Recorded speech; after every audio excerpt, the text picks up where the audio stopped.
Are you familiar with Dave Ramsey's 7 baby steps? Well, we certainly are. We're also graduates of Financial Peace University. And in the beginning of our financial journey, we followed these 7 baby steps to the T up until a certain point.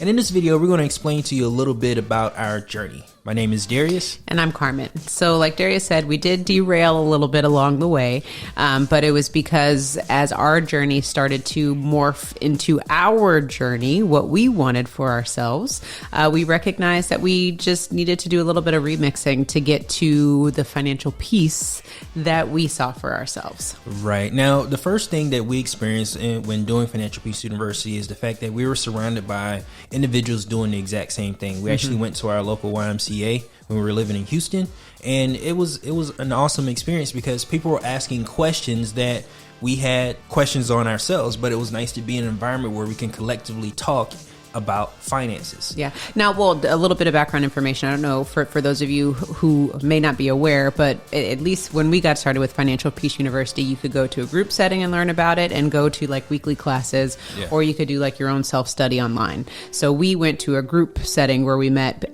people every single week. And the beautiful thing about what we love that Dave Ramsey does is he gets people talking about money. A lot of times we're just so intimidated or we don't want to do it because it makes us uncomfortable and whatever, but we got to have the conversation because money is everything. Right. And we need to be able to understand how to position ourselves in the best ways possible with regards to our income. Right. Another thing that we really enjoyed is the fact that all of the people that were involved with creating our budget or our spreadsheet has to come together on a weekly basis and discuss what money is doing. Yeah, all the responsible parties. Yeah, all the responsible parties. And that was huge for us. I would say that is the biggest thing for us, is making sure Carmen and I were on the same page with our finances. And that's something that we even do until today, even though we're not exactly following the 7 baby steps as much as we used to. I agree. It made us both put our egos at the door,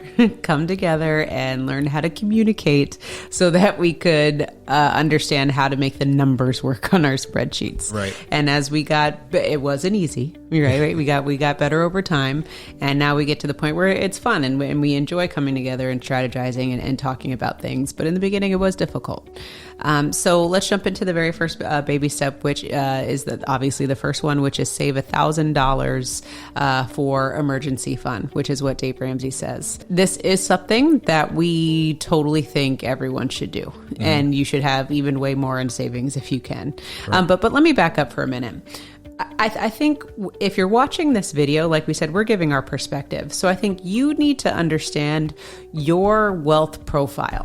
Where do you stand? Because what we found that Dave Ramsey does is he's speaking to a specific audience. And we recognized that we were not a part of that audience as we kept going through this process. Now that's not good, bad, or indifferent. We just recognized that we wanted to be a part of a different audience or subscribe to a different notion.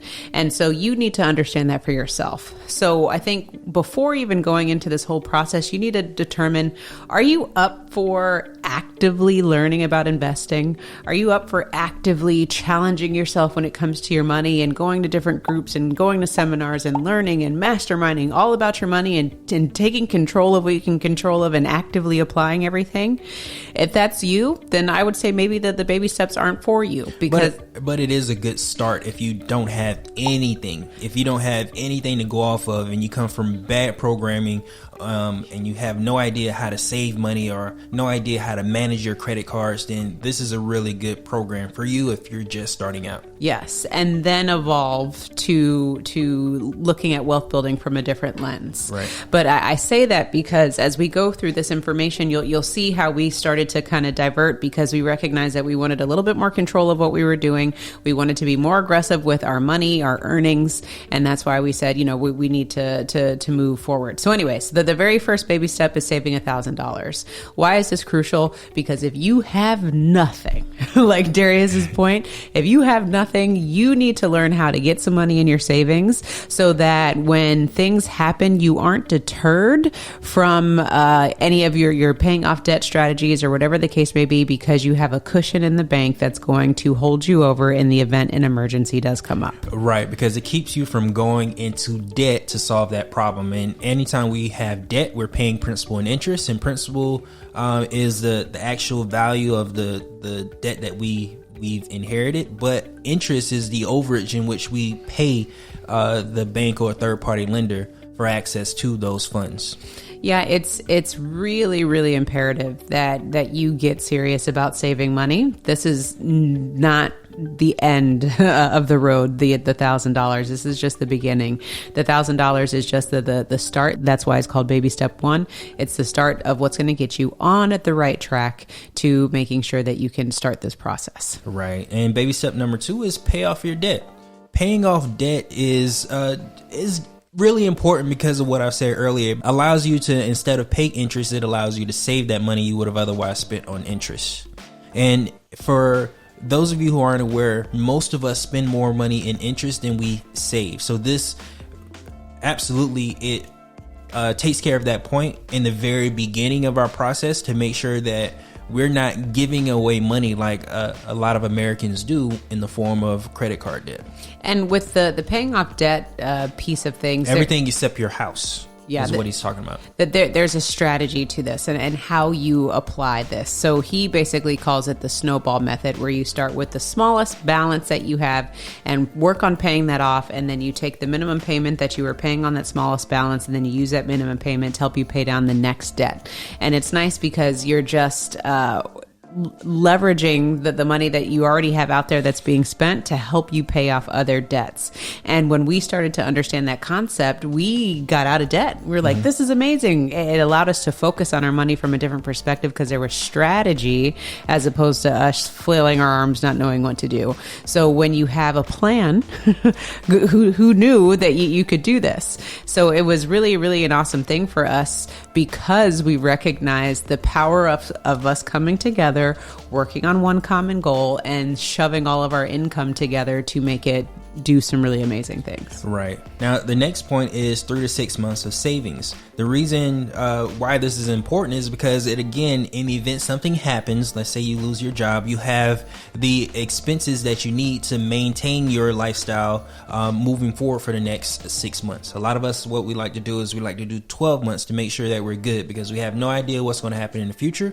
But in the event that it does happen, we want to make sure that we have the funds available so that we can take care of our lifestyle. Now, these 3 points are really good, and I like the fact that these points build up. First, if you don't have any money in savings, you need to at least save $1,000 so that in the event, so that when we move to step 2, you're not getting into more debt just to pay off debt. Yeah, because things do happen, and a lot of times if something happened, it's going to be around $1,000 or less. But you still have your outliers where it's a little more, and we have to face that when we get there. But in step number 3, after we paid off our debt and we have 3 to 6 months of savings, then you want to invest 15% of your income to retirement.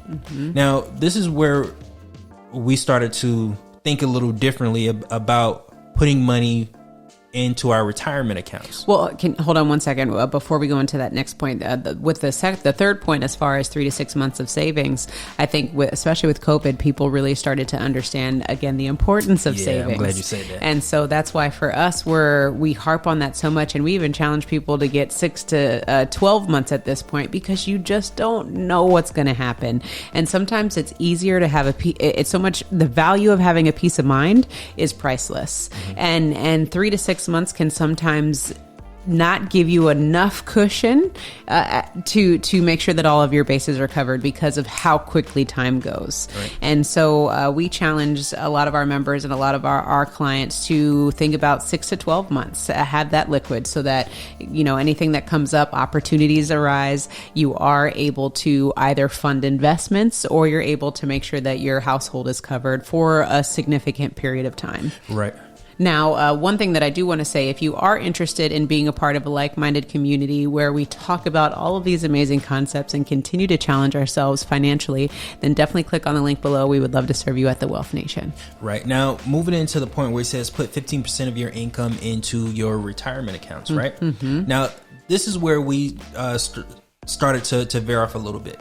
And the reason being is those retirement accounts, they aren't necessarily the best thing for everyone. Not the best. It wasn't the best thing for us. What we wanted to do is not necessarily put it into retirement accounts. We still wanted to invest, but not into our retirement. We wanted to invest in real estate at the time. Mm-hmm. So this is where things may vary. Well, I'll just put it us as an example. Things started to vary for us once we got to this point. And also too, we were questioning different things. It wasn't just about the retirement accounts, but we were questioning our longevity in corporate America. How much longer are we going to be having these jobs? And if we're going to have these jobs, then we're not going to have access to retirement accounts. So if we don't have access to retirement accounts, where are we going to put our money? Right. And then we started to just ask these other questions. And then that's when we started to understand, not the truth, but the reality of retirement accounts as far our specific situation. Yeah, of our situation, of how much money we could and couldn't contribute, of how much money we could and couldn't access. And then we just started going, wait, this doesn't sound like what it is this doesn't sound like financial peace to us. Right. This sounds like a hella confusing rigmarole that we don't want to be a part of. So again, with our journey, this is where we started to kind of question things. And then we started to say, well, if we're just saving money, how long is it going to take us to save $1 million to retire? And we did the math on a calculator on a spreadsheet and figured out like it was never going to happen. Right. It was going to take the longest time ever if we just continue to save. And knowing where Darius and I were at the time, our mindsets were we were trying to be retired from corporate America before the age of 30. And so time was not on our hands. Right. And we recognized that we had to do something different in order to achieve that goal that we wanted to accomplish. Right. So what we did instead is we put aside whatever our company matched and we just left it at that. And then the difference, what we started to do is we save more money so that we can start investing. This is when we started to get really serious about real estate. Is we started to put money aside so that we can eventually invest our own funds into real estate. Mm-hmm. And through that process, we came to a lot of realizations that, oh man, we don't even need our money to invest in real estate. We just need time. And we need someone else's money. we need leverage. Exactly. That's all it was. Where the money game for us started to shift because we recognized that it didn't take money to make money. We didn't want to continue to trade our time for money. And we got really involved in the world of creative financing, where we said, oh, this is how we want to play the game when it comes to money. We want to invest in real estate by being able to leverage the resources that we have, so that we can invest in more deals, so that we can serve more people, so that we can do whatever we want to do, or whatever financial peace or independence looks like for us. And then the next thing was when we were looking at the baby step, like, okay, we're going to remix baby step 4, what that looks for us as far as investing. But let's move on to baby step number 5. And that was saving for college for children. We didn't have children at the time. So we're like, we'll skip that one. The next one is paying off your home. At that time, we were living in a home, but we had a mortgage and we were questioning why we were living in a home. And we're going, why do we live in this big home? Nobody comes to visit us. It's just us. We're only here from the hours of maybe 6 and by 10 we're asleep, and then we're out by 6 a.m. again. Why do we have this house again? We were just looking at how much money we were spending in our income, and then we started to question that. So we said, we're going to skip baby step number 6 because we don't think we're going to live in our house too long. And we didn't. We stayed in that brand new house for 4 years and we moved. Yeah. And then 2 years later, we moved again. And a year later, we moved. And then we changed states. And then we changed states again. So we were just on a quest to be unattached to anything that came our way, but then also just we didn't compromise with our lifestyle. And I know, looking back, a lot of our friends and family probably thought we were nuts, but really we were just craving financial independence, and we did whatever we had to do to make it happen. Mm-hmm. Yeah, I agree. And then the last step is build wealth and give. Now, building wealth allows you to if you want to pay off your house, it allows you to pay off your house because it's basically with your money making money. In my opinion, what I interpreted that is our money making money. What have we done up until this point to where we can now take ourselves out of the equation and insert our funds? Because if I take a look at what we're doing now, anything over the 12 months of savings that we already have saved is going into investment. So we're able to invest more than the 15% for our retirement. Everything that we invest right now is for retirement because it's constantly interest being paid back to us. But what are we doing with those funds? We're using those funds to pay off a house. We're using those funds that we invested to save for our daughter's not retirement, her college funds. We're using our investments to do those things instead of us doing it ourselves through the money that we're earning through our being self-employed. So I think the thing to take from this video is, like we said, with these 7 baby steps, they are amazing for either just getting started and or for the individuals that are honest with themselves and say, I have no business investing and doing all these things because it doesn't interest me. So at least you have some layout, some game plan that will allow you to have some sort of a cash flow at the end of the day. And it's good depending on your financial situation. It was awesome for Carmen and I getting married because I think if we didn't have this when we first got married, our financial conversations would have been a lot different later on in life. Oh yeah, definitely. And I mean, we were even giving Dave Ramsey's books for our friends who got married, you know, as wedding presents and things like that, because we drank the juice. Yeah. And it was just all about how can you get out of debt? How can you save as much money? How can you start investing? And then, like we said, as we started investing ourselves, and especially in real estate, we recognized what we could do and how powerful we could be and how we could be in 12 different places at once, and just really challenging ourselves when it came to the world of creative financing. So if that is of value to you, if you were thinking about those type of things, then I would say maybe look at the baby steps as a guide to get started, and then determine at what point it makes sense for you to come up with another set of baby steps or another guideline so that you can get on the right track. Yeah, I would say if you make $100,000 or a few $100,000 or less, this is really good for you in your financial situation. But if you make more than that, then you may have to think about other things, because what you're able to do when you do have funds is you're able to hire people to take care of certain things for you, where you don't necessarily have to worry about doing these things on your own. Yeah. And I think the elephant in the room that maybe for those of you who are familiar with our channel, you might know that we talk about whole life insurance, and Dave Ramsey does not condone whole life insurance. He is all about term insurance. And we bought term insurance, of course, because we, like I said, we drank the juice in the beginning. We had our own term policies. And at some point we ended up surrendering those policies once we had our whole life and policies intact. And again, the argument just goes back to term policy is appropriate for those who aren't going to leverage the cash value inside of a whole life insurance policy to make more money with. Again, going back to where is your wealth profile? Where do you know that what seat do you know you sit in? If you know you're not going to actively be moving money, then you should probably stick to this guideline. But if you know that you're going to be actively moving money, seeking out opportunities and making your money make money for you, then you're going to look at other opportunities. So it just kind of goes back to one size doesn't fit all for everyone who's looking at what should you do with your finances. And what we started to do was just look at all of the gurus out there, and we picked and choose what made sense for us, and kind of combined them all together so that we could create the financial independence that we sought for ourselves. Right. And I think the idea when it comes to buying term is you're supposed to buy term, and what you would have spent on whole life, you're supposed to invest the difference. But what we see a lot of times is that doesn't happen. Yeah. That money goes to someplace else that doesn't make them more money. They just end up having term, and then after that term is up, term goes away or it becomes ridiculously more expensive. But what we do is we like to just buy whole life and use the cash value from our whole life to invest. Now, what's the difference?